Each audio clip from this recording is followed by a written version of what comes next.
belum benar-benar terasa menjadi anak pertama gitu. Ketika ayah udah nggak ada, otomatis aku anak pertama, otomatis aku harus menggantikan posisi ayahku gitu. Itu yang pertama kali tak pikir aku belum siap. Aku belum siap menjadi anak pertama dan, di pikiranku juga kasihan ibu gitu kan.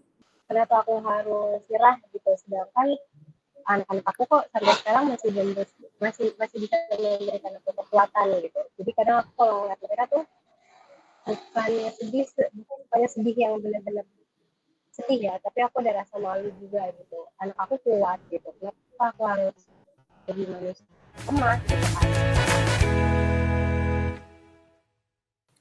Halo guys, ketemu lagi di podcast tentang ibu di Doa Ibu Media.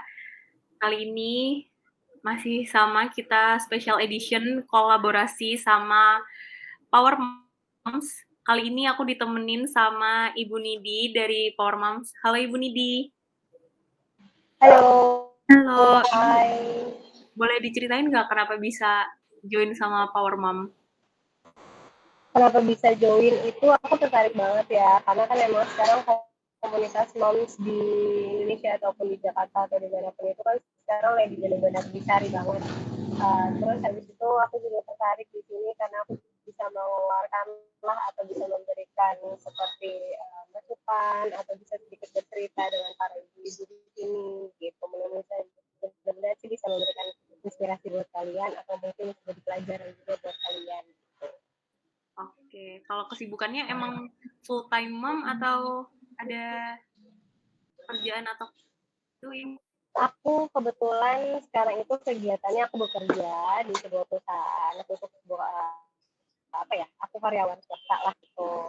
Terus di rumah pun setelah aku pulang dari kantor, aku benar-benar full time mom juga karena aku ada ART. Terus ya itu aja sih, dan untuk diri aku sendiri. Udah keren nih, berarti masih bisa harus kerja sama ngurus rumah ya Bu ya. Betul, jadi yang harus pulang ke kantor misalnya hal-hal istirahat, tapi buat aku enggak lah, istirahatnya aku itu aku adalah waktu bersama anak-anak gitu. Oke. Terus aku juga lagi ditemenin sama Kak Syanas. Halo Kak Syanas. Halo Kak. Halo. Kak, kesibukannya lagi ngapain sih? Kalau boleh tahu. Akhir-akhir ini lagi disibukin sama tugas kuliah aja sih. Kemarin baru habis sidang, jadi sekarang lagi masa-masanya revisian. Kayak gitu. Oke, berarti udah mau lulus ya Kak bentar lagi? Iya, alhamdulillah, insya Allah. Alhamdulillah, oke. Terus aku juga ditemenin sama Azam. Halo Azam. Halo. Halo. Kalau kamu kesibukannya lagi ngapain nih? Aku hari ini kesibukannya ini sih, lagi kerja di salah satu media di Semarang. Itu aja sih. Oh, udah kerja ya? Ya, alhamdulillah lah. Alhamdulillah. Oke, kali ini kita bakal ngobrol-ngobrol tentang topiknya itu tentang single mom.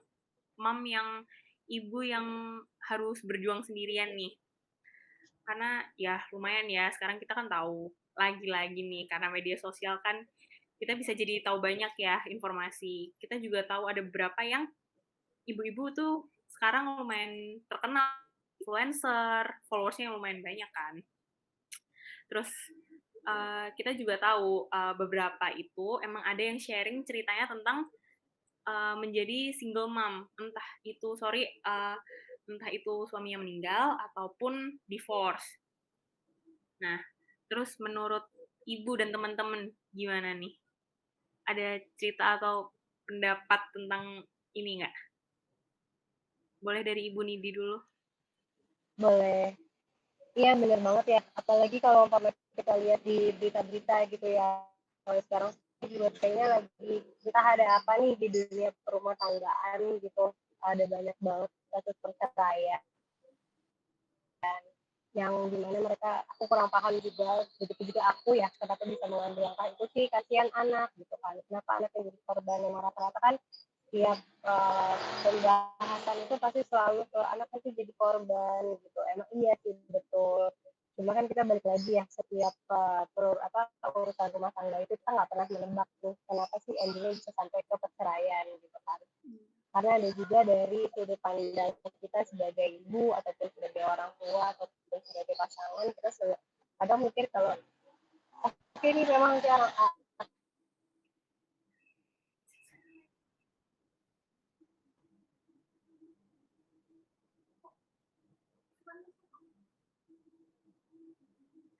jadi beban, tapi balik lagi anak itu akan jadi korban pada saat orang atau ternyata orang tua yang lagi itu pun akan tetap jadi pada psikis dan ke anak sih gitu.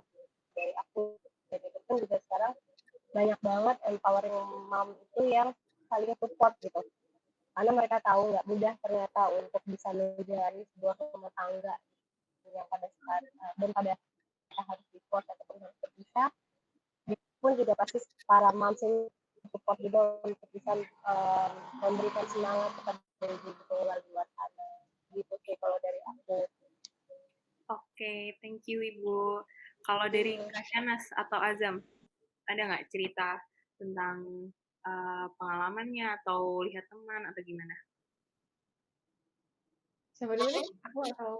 Sanas dulu aja nggak apa? Boleh, Oh, boleh. oke. Kalau aku mungkin aku tidak mengalami sendiri atau aku tidak punya pengalaman yang aku alami sendiri menjadi anak dari single mom.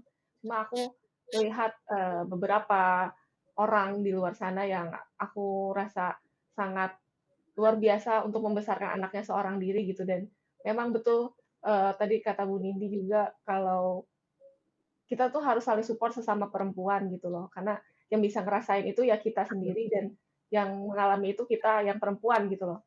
Dan itu memang harus saling support sih, kayak gitu. Oke. Kalau dari Azam? Kalau dari aku kan, aku salah satu anak dari single mom. Jadi sekarang yang mengurus keluarga itu ibuku sendirian. Kebetulan ayah kita itu sudah dipanggil duluan. Terus kalau pengalamanku menjadi anak dari single mom adalah kayak gimana ya ceritanya ya? Jadi Ngerasain apa gitu? apa? Gimana? Atau kamu ngerasain gimana ngelihat, oh ibu aku tuh bisa nih berjuang sendirian gitu. Iya, maksudnya yang mungkin karena anak-anaknya ibu aku tuh cowok semua kan. Jadi kan kita 3 bersaudara itu cowok semua. Dan otomatis cowok-cowok itu kan rata-rata pada harus keluar rumah gitu kan. Dan mungkin kita sebagai anak tuh kadang juga ngelihat ibu kita tuh kasihan, kadang nggak emang beliau itu sering ngerasa kesepian gitu loh kalau di rumah. Karena anak-anaknya cowok, 2 udah pada kerja, terus satunya itu masih sekolah cuman sering aktif di luar gitu. Apalagi beliau itu sebelum ditinggal sama ayah itu kayak apa ya, kemana-mana tuh mesti bareng sama ayah terus gitu loh. Dia nggak bisa yang tipikal ibu yang nggak tipikal yang nggak bisa ditinggal gitu loh. Sempat awal-awal ketika kita kehilangan ayah itu shock gitu, dia shock selama sebulan tuh kita bener-bener kayak mau kemana-mana susah gitu loh, karena kita harus nemenin ibu gitu kan, apalagi ibu kan nggak bisa naik kendaraan juga, kemana-mana harus dianterin gitu loh. Terus beliau sekarang yang bantu ini juga apa namanya kerja. Untuk apa ya, pengalamanku menjadi anak dari single mom tuh kayak apa ya, kadang tuh aku ngerasa bersalah juga karena kesibukanku di luar, karena nggak bisa menemani orang tuaku di rumah. Dan cuman di sisi lain aku juga punya keharusan untuk keluar gitu loh. Jadi kadang masih bingung nih untuk di posisi itu. Aku sih merasanya begitu ya pengalamanku menjadi anak dari single mom. Oke, thank you Azam. Dari Nidi ada yang mau ditanggepin nggak dari ceritanya Azam atau cerita Kak Shanas tadi? Iya, aku paling mau coba kasih feedback ke Azam ya. Kalau Azam kan memang anak dari ibu tunggal, kita lihat berapa bersaudara Rizal? 3 Bu, ada 3 bersaudara. 3 bersaudara, laki-laki semua ya? Laki-laki semua. Tuh, kebetulan sama aku, tapi kita kebalikan. Anak aku 3 perempuan semua. 3 perempuan semua, dan kebetulan emang yang pertama tahun ini 6 tahun, yang kedua 4 tahun setengah, yang ketiga 3 tahun, dan mereka kebetulan bedanya 1 tahun setengah, dan mereka sudah apa ya, bisa dibilang kan memang ada perbedaan nih antara single parent dengan single mom ya. Kalau single parent itu kan memang benar-benar kita yang pilih lah sama Tuhan, dalam arti cuma kita aja yang percaya untuk bisa menjaga anak gitu. Walaupun apa namanya terpisahnya orang tua itu bisa karena kematian ataupun perceraian. Nah kalau di sisi aku ini memang kita berpisahnya karena divorce, tapi anak-anak ini juga perempuan semua seperti Mas Azam yang kayak seakan-akan memang ayahnya udah berpulang gitu. Tapi sebenarnya masih ada gitu, cuma emang ayahnya udah ada aja nih, nggak tahu kemana gitu. Memang itu jadi sebuah kekuatan aku juga sih untuk bisa memberikan perhatian sebagaimana sebetulnya anak-anak aku tuh nggak harus jadi anak yang pinter, apalagi mereka udah mulai sekolah ya. Kayak umpama ada tugas untuk menggambar sebuah keluarga, tapi mereka berat untuk menggambar ayahnya gitu kan, mereka tahu ayahnya udah nggak pulang nih gitu kan. Kebetulan aku memang sudah berpisah itu selama setahun, dan selama setahun ini juga mereka udah nggak pernah lagi berkomunikasi dengan ayahnya, jadi itu udah mulai agak sedikit di dalam lingkungan sekolah aku mencoba untuk oke nak nggak apa-apa gitu, ayah ada kok gitu, nanti juga ayah pulang. Aku masih belum bisa benar-benar memberikan secara gamblang gitu ya, kalau orang tuanya tuh udah berpisah gitu. Tapi gimana caranya kita bisa tetap memberikan apa ya, support ke anak gitu ya, bahwa mereka akan baik-baik aja kok, walaupun kita hanya perempuan semua nih, ibunya perempuan, ada perempuan gitu kan, tapi kita bisa jadi perempuan yang hebat kok gitu loh. Tapi kalau memang sudah Allah berikan jalan ya, kalian ketemu sama ayah pasti akan ketemu, tapi kalian nggak boleh sedih gitu, kalian bisa kuat, kalian anak Tuhan, kalian anak hebat ya. Mungkin apa yang aku berikan ke anak-anakku juga yang diberikan oleh ibunya Azam juga nih, untuk bisa memberikan kekuatan ke anak-anaknya itu masih. Gimana? Jadi seorang ibu tuh emang benar-benar tanpa dia bisa menguatkan dirinya sendiri, tapi dia harus bisa memberikan kekuatannya dia tuh untuk anak-anaknya. Oh, oke. Kurang lebih gitu sih kalau dari aku.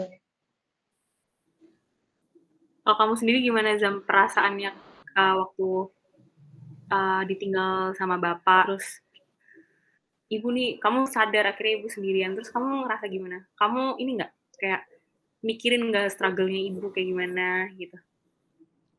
Waktu pertama kali ditinggal sama ayah tuh, yang ada di pikiranku tuh kayak, karena kan aku anak pertama ya, karena aku anak pertama dari 3 saudara dan cowok juga kan, kita cowok semua. Kayak yang pertama tak pikirin tuh kayak, aku belum siap jadi anak pertama, bener-bener yang jadi anak pertama gitu loh.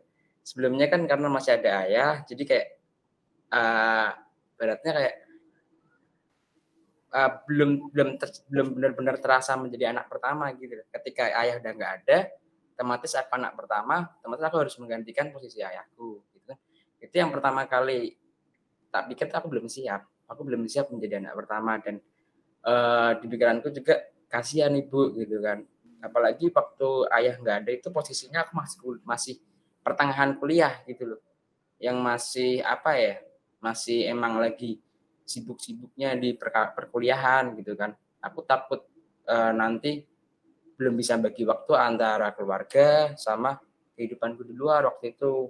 Karena juga waktu di perkuliahan aku sibuk di organisasi juga gitu kan, yang itu cukup memakan waktu, dan usahaku awal-awal adalah untuk membagi waktu antara kehidupanku di luar rumah dan di rumah. Itu aja sih pandanganku di awal itu. Tapi sering ini nggak kayak komunikasi sama ibu?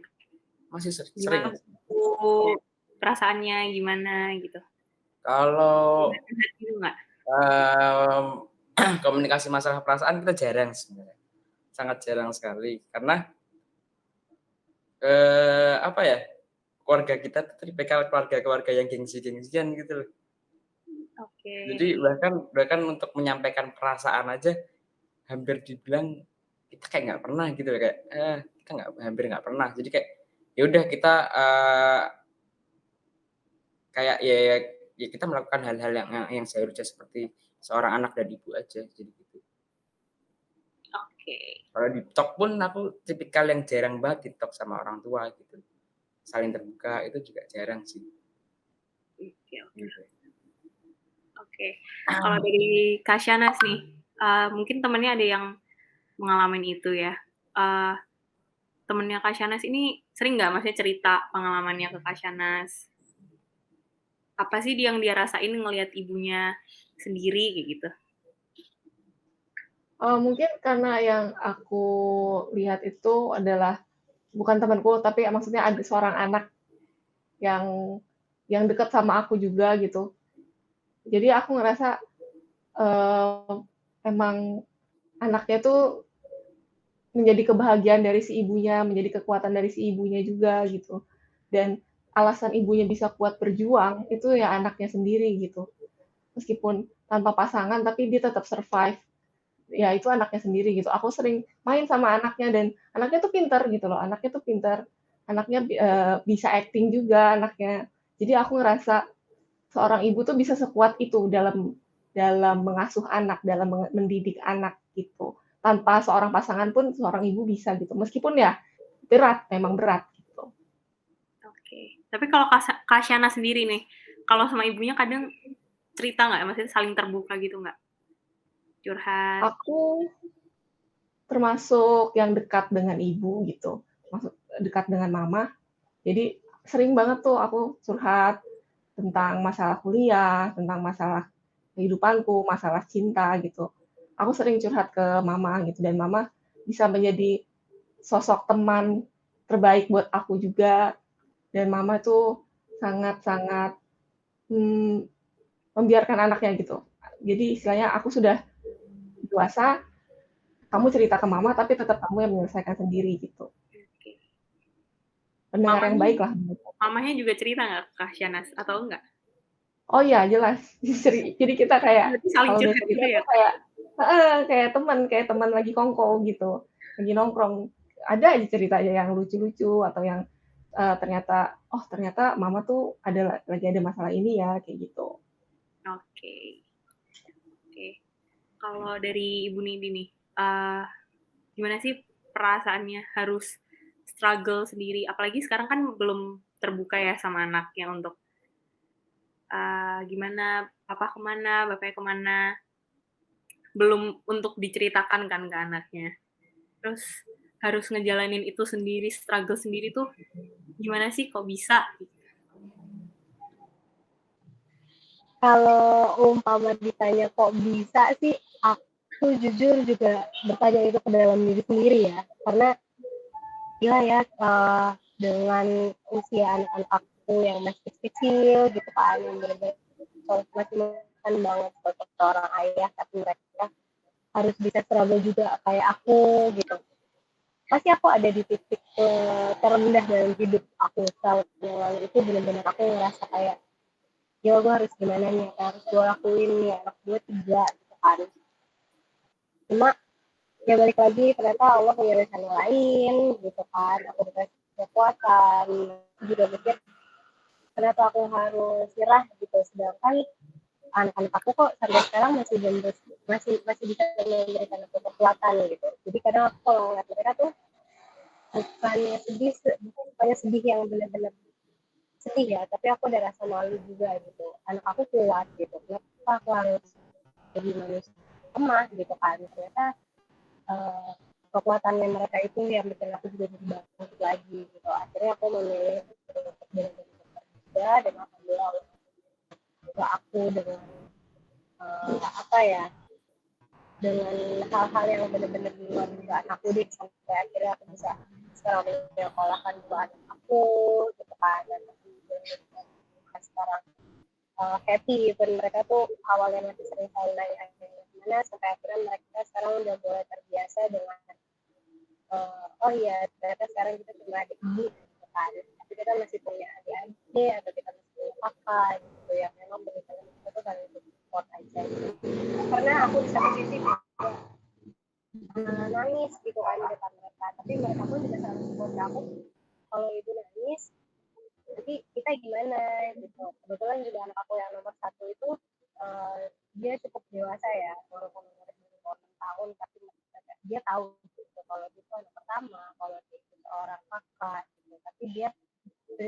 memposisikan dirinya itu sebagai pelindung gitu. Dia tahu udah nggak ada ayah dan dia yang pertama, jadi ibu apa tahu kok gitu kan, apa nggak boleh sedih, kita semua kan hebat gitu. Jadi kenapa bisa seperti ini pun aku nggak tahu, tapi pasti Allah punya rencana lain. Aku dikasih anak-anak yang hebat dan anak yang hebat gitu, dan aku pun sebisa mungkin nggak memberikan atau nggak memperlihatkan kesedihan aku di depan anak-anak, karena aku tahu mereka nggak butuh mereka nggak butuh aku dalam keadaan sedih, tapi mereka butuh aku keadaan dia dan mereka. Itu sih, itu udah permainan Allah sih kalau menurut aku ya. Udah permainan lah kita kalau umpama dilogikalin atau pakai logika tuh kayak nggak mungkin ya seorang ibu tuh bisa kuat, bisa struggle dengan 3 anak yang masih butuh kaya, yang masih butuh biaya besar gitu. Tapi ya balik lagi sih, rezeki anak tuh udah ada porsinya masing-masing gitu. Jadi emang aku percaya banget pada saat aku harus jaga aku pasti ya karena ada aja rezekinya, satu buat kakaknya, satu buat adiknya gitu. Jadi sekarang ya masuk lagi 2 anak sekolah, dan alhamdulillah aku nggak apa ya, nggak menyerah lah gitu. Allah punya rencana sendiri. Kalau dari aku gitu ya. Oke. Hebat Jadi sekali intinya gini ya. sih, intinya tuh kita emang nggak bisa memberikan atau apa ya, nggak bisa berharap lah sama orang lain. Kita hanya bisa berharap dengan diri kita sendiri, kita hanya bisa yakin dengan diri kita sendiri, karena kekuatan, kehebatan, kesabaran, keikhlasan tuh ya muncul dari diri kita sendiri gitu. Jadi ya, manusia di sekitar kita hanya bisa jadi apa ya, pendukung aja gitu, hanya jadi support aja buat kita. Oke. Ya.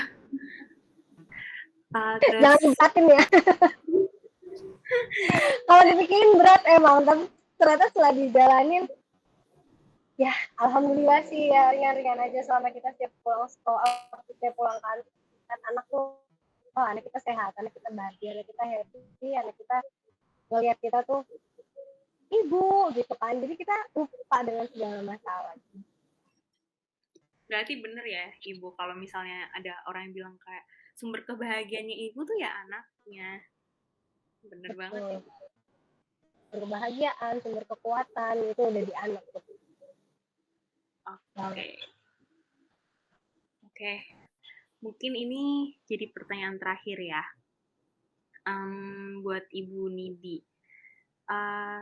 Ada nggak Ibu pesan dari Ibu nih buat ibu-ibu yang di luar sana yang misalnya masih harus struggle menjadi single mom, dan juga pesan Ibu buat anak-anak yang mungkin menjadi anak dari single mom? Oke, mungkin aku kasih sedikit kalau untuk para ibu-ibu tunggal di luar sana, yang pasti kalaupun memang kalian ini tidak dapat bantuan dari ayah biologisnya anak-anak, kalian percaya deh, rezeki itu nggak akan kemana kok. Anak-anak aku udah punya rezeki masing-masing selama ibu-ibu ini satu waktu percaya akan keajaiban Tuhan ya, akan bantuan dari Allah Subhanahu wa Ta'ala gitu. Kita nggak akan kekurangan kok. Jadi nggak usah takut kalau umpama memang kalian ngerasa aduh bulan depan begini, minggu depan begitu, terus gimana ya, jadi kita percaya aja, kita yakin, tapi jangan lupa juga untuk ikhtiar, tetap berusaha juga. Kalau mungkin juga kita sering berdoa tiba-tiba rezeki datang, tiba-tiba kesehatan ada, kalau kita nggak mengolahnya sendiri juga itu nggak akan mungkin ada gitu ya.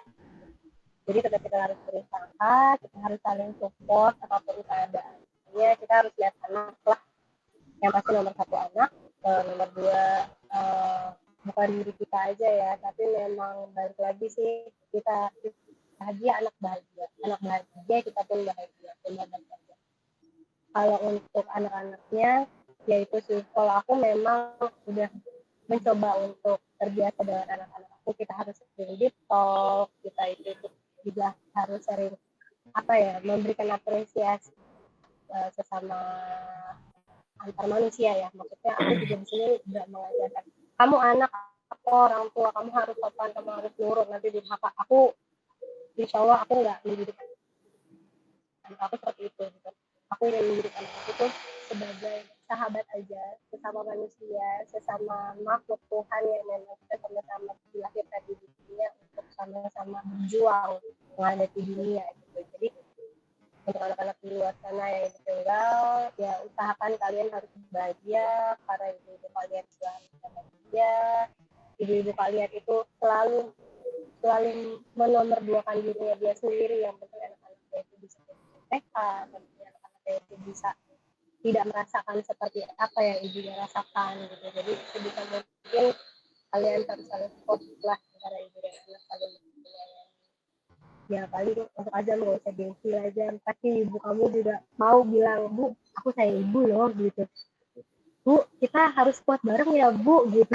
Jadi ibu kamu pun juga ngerasa bahwa oh ternyata anak yang aku didik dari kecil gitu ya, saya udah nggak ada, jadi ibu kamu tuh bisa merasakan rasa sayang dari anaknya walaupun udah nggak ada bapak.